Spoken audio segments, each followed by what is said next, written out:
जय मसीह की कलीसिया। आइए हम यीशु मसीह का आना, उनके दोबारा आने का क्या संकेत है और उनका आने का दिन कैसा रहेगा। वो बड़ी महाक्लेश और दुख और तकलीफ़ का दिन होगा। वो दिन कलीसिया वो आनंद का दिन नहीं रहेगा, वो क्लेश का दिन रहेगा। और इसलिए यीशु मसीह ने उनको कहा, यीशु ने उनसे कहा, मरकुस 13 उसका हम 5 से देखते हैं। यीशु ने उनसे कहने लगा, चौकस रहो, क्योंकि तुम्हें ना कोई ना भरमाने पाए। बहुत तेरे मेरे नाम से आकर कहेंगे मैं वही हूँ, और बहुतों को भरमाएंगे। जब तुम लड़ाइयों की चर्चा सुनो तो घबरा ना जाना, क्योंकि इनका होना आवश्यक है, परंतु उस समय अंत ना होगा। प्रभु ने पहले बता दिया, लड़ाइयों की चर्चा सुनोगे तो घबरा ना जाना, उस समय अंत नहीं होगा, क्योंकि जाति पर जाति और राज्य पर राज्य चढ़ाई करेगा।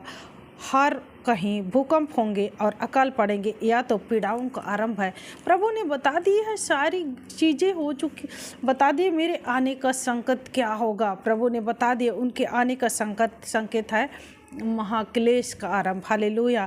परंतु तुम अपने विषय में चौकस रहो। उन्होंने कहा दिया मेरे आने का समय, बहुत सारे परिस्थितियां बदल जाएंगी, लड़ाइयां होंगी, जगह जगह भूकंप होंगे, विंडल होंगे, राज पर चढ़ाई होगा, परंतु तुम चौकस रहना, क्योंकि लोग तुम्हें महासभाओं में सौंपेंगे और तुम पंचायतों में पीटे जाओगे और मेरे कारण हकीम और राजाओं के आगे खड़े किए जाओगे, ताकि उनके लिए गवाही हो।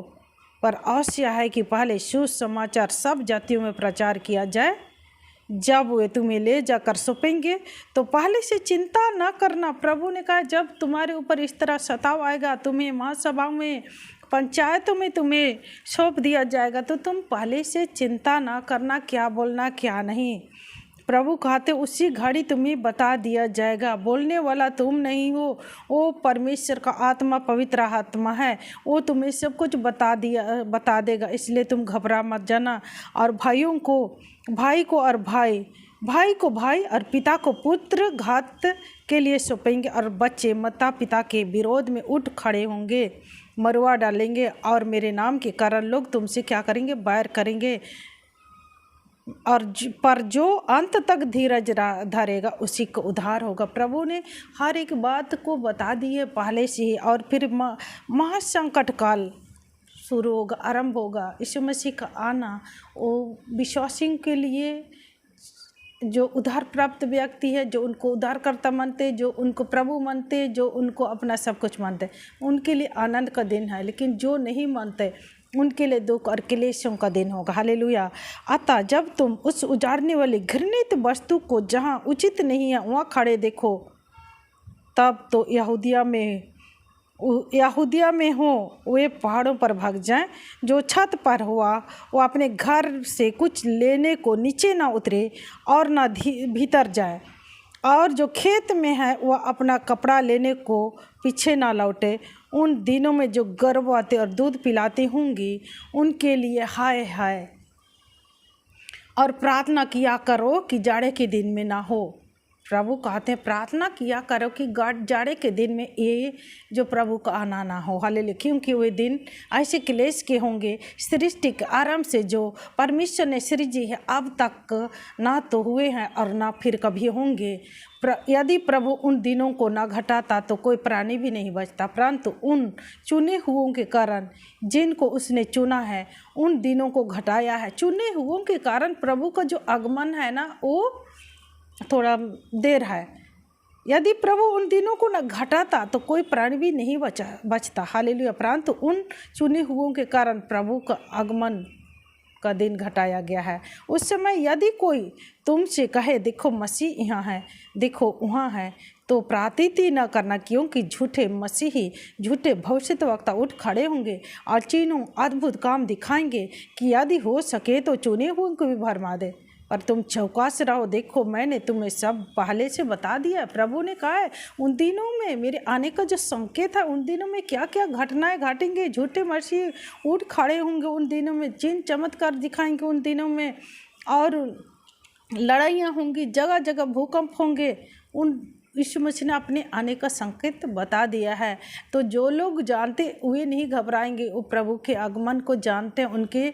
और आगे प्रभु कहते हैं, मनुष्य के पुत्र का पुनर्गमन उन दिनों में, उस क्लेश के बाद सूरज अंधियारा हो जाएगा, चांद प्रकाश ना देगी, और आकाश के तारे गण गिरने लगेंगे, और आकाश की शक्तियां हिलाई जाएगी। तब लोग मनुष्य के पुत्र को बड़ी सामर्थ और महिमा के साथ बादलों में आते हुए देखेंगे।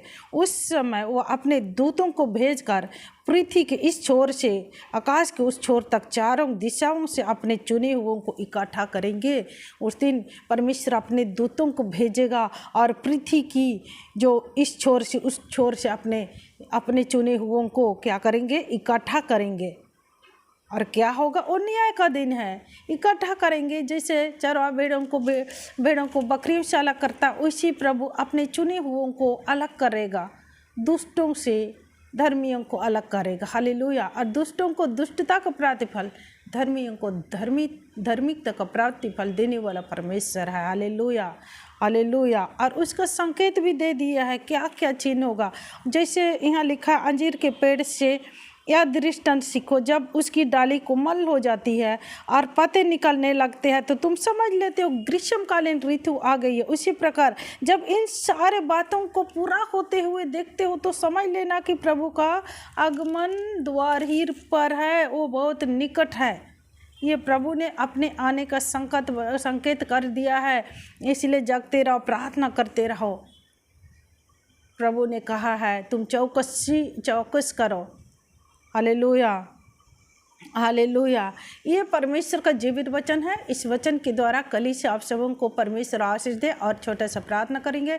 सर्वशक्तिमान मेरी जिंदा खुदा, मेरे प्रभु परमेश्वर अब्बा, हमने आपके वचन में से जाना, सीखा, समझा प्रभु। आपके आने का संकेत को प्रभु हमने जाना, पढ़ा है प्रभु परमेश्वर अब्बा।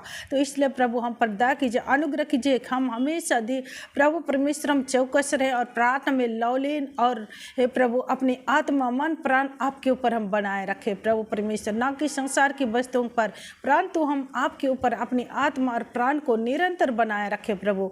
ऐसी आत्मा, ऐसे बुद्धि ज्ञान से भर दीजिए प्रभु परमेश्वर बा, ताकि आपके दूसरी आगमन के लिए हम तैयार होने पाए। मेरी जिंदा खुदा स्वर्गीय पिता, आपके एक लौते पुत्र प्रभु यीशु मसीह के नाम से मैं इस प्रार्थना को मांगती हूँ, सुनिए स्वर्ग राज में ग्रहण कीजिए प्रभु यीशु मसीह के नाम से। आमीन, आमीन, आमीन। जय मसीह की कलीसिया। God bless you. परमेश्वर आप सबों को आशीष दे।